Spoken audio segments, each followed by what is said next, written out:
Every time you log into a new website, you encounter this annoying thing known as CAPTCHA. How many of you found it really annoying? Excellent. Okay, well, I invented that.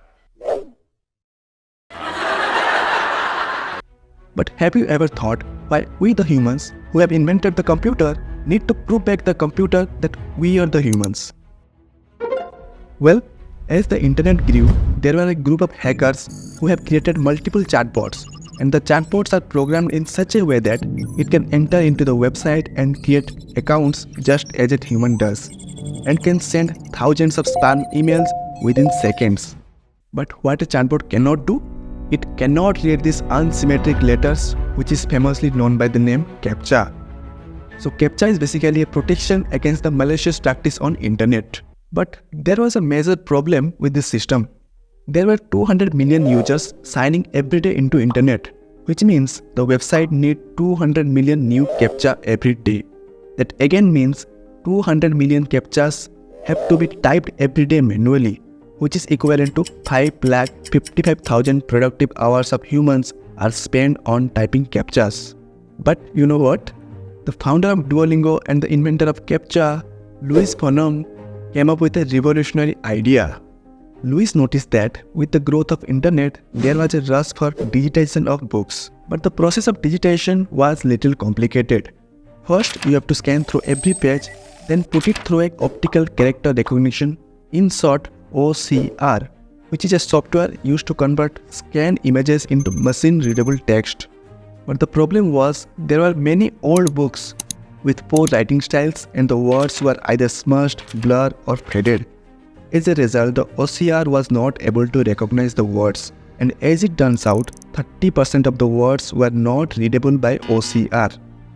And this is what led to the invention of reCAPTCHA, wherein the words which are not readable by OCR are replaced by the previous system, where humans were typing CAPTCHA manually. So now, every time you enter a CAPTCHA, you are actually improving the OCR, hence helping the internet digitize a book. And every time you identify an object from a picture CAPTCHA, you are helping the driverless cars like Tesla to predict better. Fascinating, right? But still, the founder of Duolingo has one more problem to solve. Back then, 90% of the information on internet was in English. And if you want the information in a different language, you need a bilingual professional to translate, which again will cost a lots of money. So to solve this particular problem, the idea of Duolingo was born. A language learning platform which teaches foreign language at the same time users are helping to translate the internet for absolutely free. Isn't it a game-changing business idea? People don't need to pay to learn a new language. At the same time, internet is translated for absolutely free. But here you may ask a question. The people who came to learn a new language are amateur, right? So how can we rely upon the translation of an amateur? So there are two ways in which Duolingo solves this problem. Firstly, the level of translation is given with the level of expertise. For example, for a beginner in Spanish, the level of translation will be easy. And only after he takes more lessons from Duolingo and improves his grip in Spanish, the level of translation will gradually become harder. Secondly, the same words will be given to multiple users, and only after successive iteration, the final translation would be approved. So the real question is not the quality of translation, but the quantity of the users. That's because in case of CAPTCHA, the users don't have any options. They have to enter the CAPTCHA, or else they just cannot log in. But there is no obligation to learn a language. So the main challenge for Duolingo was to change the consumer behavior from an offline mode to an online mode of learning. If you really want to deliver education to everyone, not only do you have to make it accessible, but also you have to make it so that people want to actually learn. And this is also the main agenda of this case study, to teach you how to build a habit-forming product just like Duolingo, where over 500 million users are coming to learn a foreign language.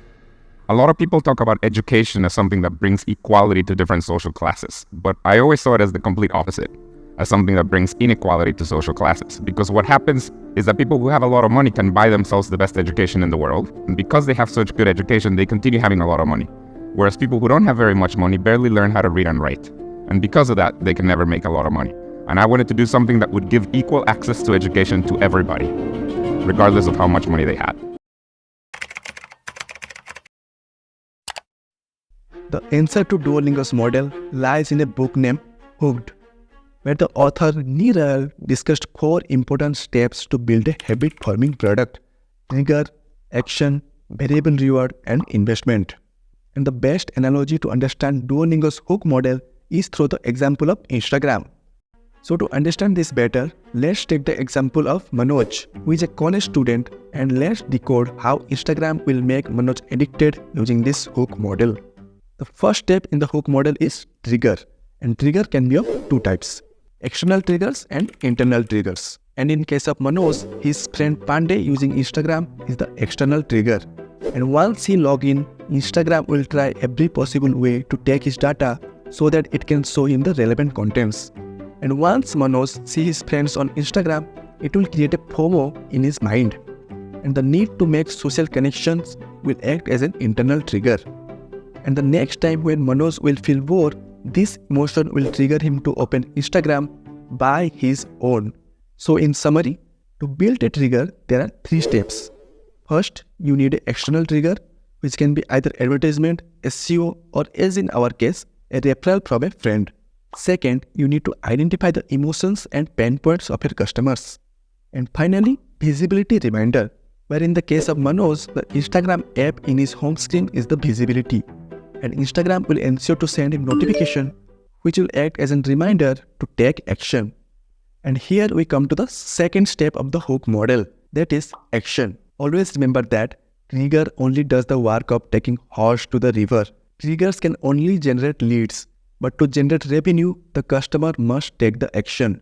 And for a user to take action, there are again 2 conditions. Number 1, the user must have the motivation to take the action.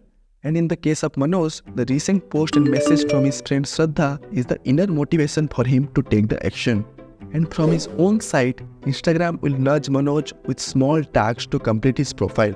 And when Manoj updates his profile picture, contact number, or follow someone, Instagram will cleverly quantify his progress, which will create an endowment progress effect in Manoj's mind. What is an endowment progress effect? It's a psychological phenomenon where an individual is more likely to complete a task if he feels he has already made some progress, even if the progress is artificial. And this is also the same reason why some companies give you cashback into your wallet. The number 2 condition is the user must have the ability to take the action. Even if the user have the motivation, if he does not have the ability and the resources, he or she will never take the action. For example, you may be passionate about Formula 1, but to incorporate your passion, you need a sports car and a racetrack. And even if you have the resources, it's still both difficult and dangerous to acquire the skills to become a professional F1 racer. But in contrast with social media, the only one thing required is a smartphone and an internet connection. That's it. And the best part is, you do not require any prior skill set to operate social media. So in case of Manoj, the Instagram will eliminate every possible friction to make the action even more easier. For example, Instagram will give the one-click login option instead of typing the username and password every time. Further, Instagram have an infinite scrolling UI where Manoj don't need to switch the page manually. And Instagram have a simplified one-tap save and share feature. As a result, now Manoj can send an interesting post to his friend Gauri Bhaiya even if Gauri Bhaiya is not using Instagram. So due to these easy-to-use features, Manoj will end up scrolling Instagram for a longer duration without the sense of time. And longer the time means more ads, and more ads means more revenue for Instagram. But there is one catch. For example, you may be very much motivated to go to gym, but if you don't see any result, you start losing your motivation, right? That's because in order to keep taking action, you need some reward. And this is where the third step of the hook model comes in, that is the variable reward. The reward may be in the form of muscles, awards, or in case of social media, the reward is in the form of social approval. So whenever Manoj gets a like or someone follows him, it's a reward of social approval. On top of that, if tomorrow Manoj sees his senior Deep Mohan getting praised for his achievement, it will induce the social learning theory, which states that an individual is more likely to take the action if he observes another individual being rewarded for the same action. So here, the praise that Deepon receives in the comment section will motivate Manoj to take the same action. So okay, we understood the reward, but what is the importance of variable? As it turns out, variable is even more important. Why? That's because predictability breeds boredom. In simple words, the science behind boredom is not repetition, but the predictability that emerges when you repeat the work over and over again. And if you use Instagram regularly, you already know that Instagram is full of variable. In our case, if Shraddha uploads a story, Manoj have to click and discover what's inside the story. If Manoj gets a message, he have to click to find out the message. And if Manoj posts a picture, he have no idea what comments he will get. And these small uncertainties is what gives a dopamine boost. And as a result, Manoj will never get bored scrolling Instagram again and again. But here you may ask, what you are saying makes sense. But there are also other apps that give the same dopamine rise, but we do not use them regularly. So what is so special about Instagram? The reason is in the fourth and the final step of the hook model, that is the user's investment. Every time Manoj uploads something, he is making an investment in the form of time and effort. Every time Manoj gains a new follower, it is an investment in the form of social networking. And another classic example of investment is a video editing software. Once you have spent time learning Premiere Pro, it is very less likely that you will switch to any other software. This happens due to a cognitive bias known as sunk cost fallacy, which states that an individual continues to invest in that particular thing if he has already invested his time, energy and money, even if it is a losing proposal. And this is the reason why no social media app was ever able to replace Mark Zuckerberg and Meta even after providing better features. Because once a user makes an investment, switching to other platform means starting all over from zero. And in our example, the investment that Manoj has made will further act as a trigger. And Manoj will not only come back to Instagram, but also he will suggest his friend to use Instagram. And the same cycle of trigger, action, variable reward and investment will continue in a spiral. So if you have watched this video till now and you have ever used the Duolingo app, you might have already decoded how Duolingo uses this hook model. What we've done is that we've used the same psychological techniques that apps like Instagram, TikTok, or mobile games use to keep people engaged. But in this case, we use them to keep people engaged, but with education. Here is how it works. For Duolingo, people's desire to study abroad and able to form connection with international students worked as a trigger to learn new languages. But here, you may ask one question. Why only language? Why not Duolingo teaches maths? Well, there are two reasons for that. One of them is that there's a huge audience for it. There's 2 billion people in the world learning a foreign language. Second, you cannot get admission to a university or get a job by directly learning maths. First, you have to learn maths, then apply those concepts to physics or computer science, then only you are eligible for a job. But that's not the case with learning a language. If a person who is working at a local dhaba learns English, she can now work at a 5-star. In most countries in the world, knowledge of English can significantly increase your income potential. And if you watch the recent SRK movie Donkey, you know what I am talking about. So the ease of learning English and getting a job is higher than learning maths. And from our Instagram analogy, we already knew that for a user to take the action, ability matters more than motivation. And to make the action more easier, Duolingo have gamified the entire learning process. It actually feels like playing a game.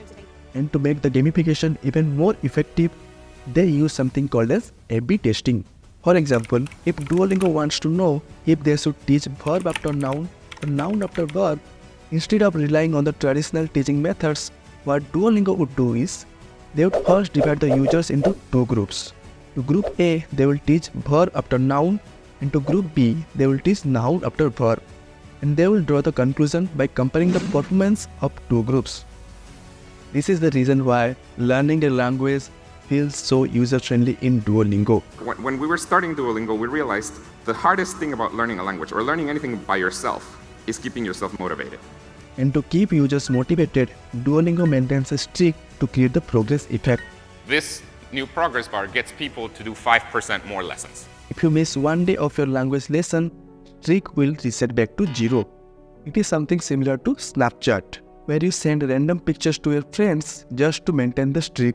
Similarly, in Duolingo, you just do not miss a lesson just to maintain the streak. In the case of Duolingo, we have over 3 million daily active users that have a streak longer than 365. And if you ever break the streak, Duolingo sends you notification until 5 inactive days. And in the 5th day, it will stop sending you any notification with a note that we started sending this notification to people saying, hey, these reminders don't seem to be working. We'll stop sending them for now. You know what people do when they get this notification? They come back. And to make the process rewarding, Duolingo assigns points on the basis of your performance, which also contains a leaderboard, where you can compare your progress with your friends right there in the app. And the investment that user does in the form of time and energy into learning a language, accumulating points, maintaining streaks, and competing with their friends is what acts as a trigger to come back again. This is how Duolingo builds an habit-forming product, making it the world's largest learning platform, where users learn a new language at the same time translating the web all for free. Since we've launched, Duolingo has now become the most popular way to learn languages in the world. It's also the most popular education app. There are entire countries where every public school that has access to the internet is using Duolingo to teach English to their students. Although this model helped Duolingo attract the customers, but the founders of Duolingo back then already knew that in future computer will get better and better in translation, and this model will not sustain longer. So Duolingo came up with 3 major sources of revenue. Number 1, Duolingo introduced their own language certification test, just like IELTS and TOEFL. But to get a IELTS certificate, it takes around $250 plus the traveling expenses to IELTS center. But it turns out that about $10 billion a year are spent by people trying to prove that they know English, not trying to learn English. They're just trying to get a certificate that shows that they know English. But Duolingo test cost only $50. And the best part is, you can appear the test right from your home. I know what you are thinking. If the test is online, then people will just cheat and pass the test. And it what exactly happened during COVID, when entire semester shifted online, right? Even the team of Duolingo thought so. But when they conducted a ground survey, the result was quite opposite. Even I was surprised. Here is the reason why. Firstly, the people who actually need the English certification test were mostly from the rural areas of underdeveloped countries. Secondly, the test centers in those countries were not up to standards. Third and most important reason, the person who are in charge of invigilation were not qualified and were working at a very low wages.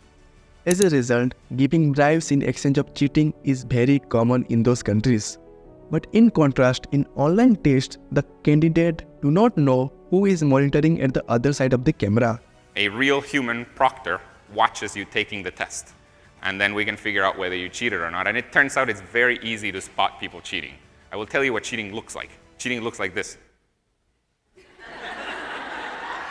On top of that, Duolingo invested heavily into improving the tech to catch any type of malpractice. We decided to do a 5-minute video recording interview which we attach to your score. So anybody who can see your score can also see you speaking for about 5 minutes. That's very difficult to cheat on. So as it turns out, in this particular situation, the possibility of cheating in an offline center is higher than online test. Due to this reason, over 5,000 universities accept Duolingo English proficiency test, including the top Ivy Leagues like Harvard, Stanford and Yale. The second source of revenue comes from streak restoration, where the users can pay money to fix a broken streak. And we already know how obsessed the users of Duolingo are with their streaks. About 16% to 17% of the people who we offer that to actually buy. And the third and the biggest source of revenue is Duolingo's premium model, just like YouTube and Spotify, where you are shown some ads in the end of each lesson and you can also pay for subscription. And this model becomes so successful that only 6% paid users accounts 75% of the total revenue. And who are those 6%? Those are the rich people from developed countries who learn a language for a hobby or traveling purposes. So this is a kind of utopia where the rich are actually paying for the education of poor. So on one side of the spectrum, students in public schools in very poor developing countries are using Duolingo to learn a language. On the other side of the spectrum, Bill Gates uses Duolingo to learn French. So to me, this is what makes me the proudest, the fact that the richest man in the world uses the same system as kids in public schools in developing countries. That means that, at least for this particular thing, more money cannot buy you a better educational system, which is exactly what I wanted to do.